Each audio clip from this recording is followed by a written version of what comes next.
Pinagsasaksak ng isang lalaki sa Quezon City ang kanyang ka-live-in, pati ang anak nila na umawat lamang sa gulo. Ang dahilan umano ng pananaksak, selos. Nasa frontline ng balitang yan, Dave Abuel, exclusive. Nagkalat pa ang dugo sa sahig ng bahay na yan sa Payatas, Quezon City matapos pagsasaksakin ng isang lalaki ang kinakasama nito kaninang madaling araw. Ang babae, sinaksak sa braso, leeg at kamay. Ayon sa kaanak ng biktima, ang hiwa sa pisngi nito ang pinakamalala. Wakwak po yung dito yung pisngi. Hinawakan daw po yung ulo, tas parang iniiwa-iwa.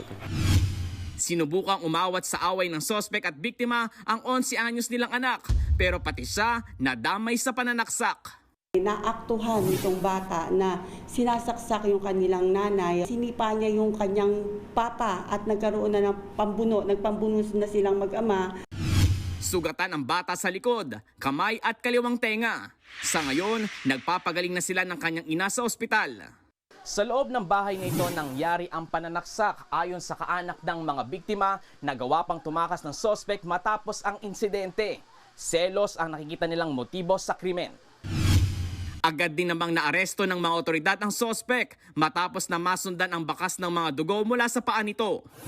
Na-recover din ang kitchen knife na ginamit sa krimen. Tumanggi nang humarap sa kamera ang sospek. Mahaharap siya sa reklamong frustrated homicide at frustrated parricide. Nagbabalita mula sa Frontline, Dave Abuel, News 5. Mga kapatid, Julius Babaw po. Para sa komprehensibo at makabuluhang balitaan at talakayan, mag-follow at mag-subscribe na sa social media pages ng News 5.